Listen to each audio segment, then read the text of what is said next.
ወረደ መንፈስ ቅዱስ ላይለ ሐዋርያት ላይለ ሐዋርያት ላይለ ሐዋርያት መንፈስ ቅዱስ ላይለ ሐዋርያት ላይለ ሐዋርያት ላይለ ሐዋርያት መንፈስ ቅዱስ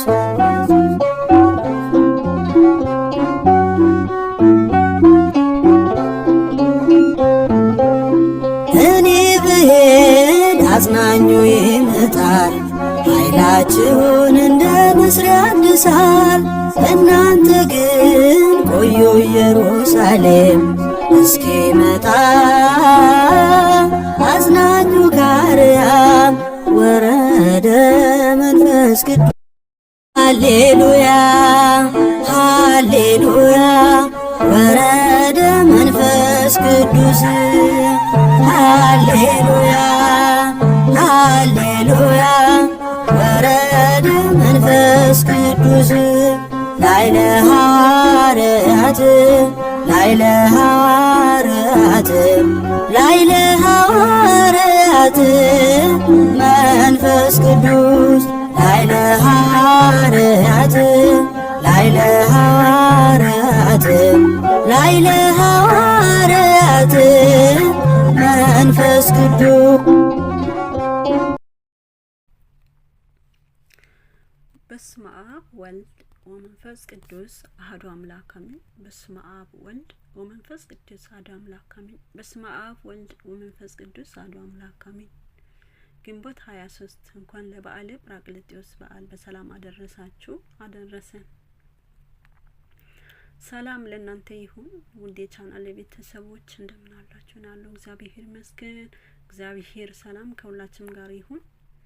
እንኳን አደረሳችሁ አደረሰን። በዓለ 50 ቃል የግሪክ ሲሆኑ ትርጉሙ አጽናኝ መንፈስ ቅዱስ ማለት ነው። ይህ በዓል ጌታችን መድኃኒታችን ኢየሱስ ክርስቶስ በተነሳ በ50ኛው ባረገው በ40ኛው ቀን በድምቀት ይከበራል። ለሐዋርያት መንፈስ ቅዱስ የወረደው ከጧቱ 3 ሰዓት ላይ ነበር። ጌታችን መድኃኒታችን ኢየሱስ ክርስቶስ ለቅዱሳን ሐዋርያት በተናገረው አምላካዊ ቃል መሰረት ኃይል እስክትለብሱ በኢየሩሳሌም ቆዩ ብሏቸው ነበር። ሰዓቱ ሲደርስ የሚያጽናኑበት ብርታት የሚሆናቸው የእውቀት የኃይል መንፈስ ቅዱስ ሰደደላቸው። በዓለ 50 የተባለው ቀን በደረሰ ጊዜ ሁሉንም በአንድ ልብ ሆነው አብረው ሳሉ ድንገት እንደሚነጥቅ አውሎ ንፋስ ከሰማይ ድምጽ መጣ። በሁሉ መንፈስ ቅዱስ ሞላባቸው። በመንፈስም ይናገሩ ዘንድ እንደ ተሰጣቸው በሌላ ልሳኖች ይናገሩ ጀመሩ። የሐዋርያት ሥራ ምዕራፍ 2 ከቁጥር 1 እስከ 11። ይህችም ዕለት ሊቃውንት የቤተ ክርስቲያን የልደት ቀን በማለት ይጠሯታል። ቅዱስ ዮሐንስ አፈወርቅ መንፈስ ቅዱስ በበዓለ 50 ባይወርድ ኖሮ ቤተ ክርስቲያን በኮሰሰች ነበር በማለት የበዓሉን ታላቅነት መስክሯል። እግዚአብሔር ይላል በመጨረሻም ቀን እንዲህም ይሆናል ሥጋዬ በለበሱ ሁሉ ላይ ከመንፈሴ አፈሳለሁ። ወንዶችና ሴቶች ልጆችም ትንቢት ይናገሩ፣ ጎበዞቻቸውም ራእይ ያያሉ፣ ሽማግሌዎቹም ሕልም ያልማሉ። ደግሞም በዚያች ወራት በወንዶችና በሴቶች ባሪያዎች ላይ ከመንፈሴ አፈሳለሁ የሚል ትንቢት ይናገራሉ። ትንቢተ ኢዩኤልም ምዕራፍ 2 ከቁጥር 28። መንፈስ ቅዱስ ለምን ይወርዳል? መንፈስ ቅዱስ ሊያጽናና ሊያረጋጋ እንደሚወርድ በወንጌል ተነግሯል። አብ በስሜ የሚልከው ግን መንፈስ ቅዱስ የሆነ አጽናኝ እርሱ ሁሉ ያስተምራቸዋል። እኔ የነገርኳችሁ ሁሉ ያሳስባቸዋል። ዮሐንስ ወንጌል 14 ከቁጥር 25 እኔ ግን እውነት እነግራችኋለሁ እኔ እንድሄድ ይሻላችኋል።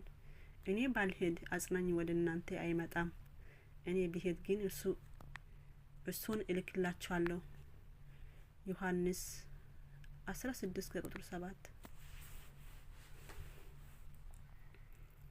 ከአረገ በኋላ መንፈስ ቅዱስ ሊያጽናናቸው እንዲመጣ ተናገረ። መንፈስ ቅዱስ ምስጢር ሲገልጥ ይወርዳል። የሚገራቸው ነገር ገና ብዙ አለኝ። የምነግራቸው ገና ብዙ አለኝ። ነገር ግን አሁን ልትሸክሙት አትችሉም። ግን እርሱ የእውነት መንፈስ በመጣ ጊዜ ወደ እውነት ሁሉ ይምራቸዋል። ዮሐንስ ወንጌል 16 ከቁጥር 12 እስከ 13 እንዲህም አላቸው፣ ወደ ዓለሙ ሁሉ ሂዱ፣ ወንጌልን ለፍጥረት ስበኩ። ማርቆስ 16 ከቁጥር 15 ብሎ በዓለም ሁሉ ያሉ ቋንቋ እንዲያውቁ አድርጎ ወንጌልን ለዓለም እንዲሰብኩ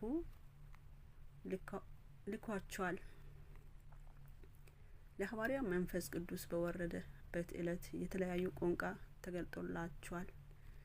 የሐዋርያት ሥራ 2 ቁጥር 3 እኛም ጰራቅሊጦስ ለሐዋርያ መንፈስ ቅዱስ የወረደበት የቤተ ክርስቲያን ልጆች መሰረት የተጣለበት ቀን በመሆኑ መንፈስ ቅዱስ ያጽናን፣ ይቀድሰን፣ ምስጢሩን ይገለጥልን ዘንድ በማሰብና በማማጸን በዓሉን እናከብራለን። ከመደበል ታሪክ መጽሐፍ የተወሰደ ጰራቅሊጦስ የወርቅ ሐር ግምጃ የቅዱሳን የጌጣቸው ልብስ ነው። ጰራቅሊጦስ የጻድቃን የባለሟልነታቸው የራስ ወርቅ ነው። ጰራቅሊጦስ ሐዋርያ በአገር ሁሉ ቋንቋ ያናገረ ነው። ጰራቅሊጦስ ሐዲስ ወንጌልን ያስተምር ዘንድ ጳውሎስን የጠቀሰ የሕይወት መብረቅ ነው። ጰራቅሊጦስ ሐዋርያት የወይን ጠጅ ሳጠጡ ያሳከረ ነው። ጰራቅሊጦስ በጽዮን አደባባይ በቶማስ ላይ በቅዱሱ ነቢይ ፊት የበራ ነው። ጰራቅሊጦስ ፍጹም የከበረ የአብና የወልድ የባህሪ ሕይወቱ ነው። ጰራቅሊጦስ የማይዳሰስ የእሳት ነበልባል ነው። ጰራቅሊጦስ መጉደል ወይም መጨመር ሳይኖርበት በሕልውናው አምላክ ነው። ጰራቅሊጦስ እንደ አብና እንደ ወልድ በሰማያት በምድር ሁሉ ላይ መንግስቱ የሞላ ነው። ጰራቅሊጦስ አሸናፊ ነው። ለሰማዕታት መመኪያ የተሰበሩትን የሚጠግን ነው። ቅድመ ዓለም ለነበረ ፍጹም አንድነቱ ለእሱ ስግደት ይገባል፣ ዛሬም ዘወትርም ለዘላለሙ አሜን። የሐሙስ ሥላሴ ለእኛም ወደ አንተ የሚወስደውን ቀናውን መንገድና የሃይማኖቱን ጽናቱንና ማስተዋልን ግለጽልን። መልካም በዓል ይሁንላችሁ። የጻፉልን ሲራክ ተክለ ጻድቅ የተዋሕዶ ልጅ ፔጅ ቃሎት ያሰማልን። መንፈስ ቅዱስ ሁላችን ያጽናን፣ ምስጢሩን ይገለጥልን። ወስብሐት ለእግዚአብሔር።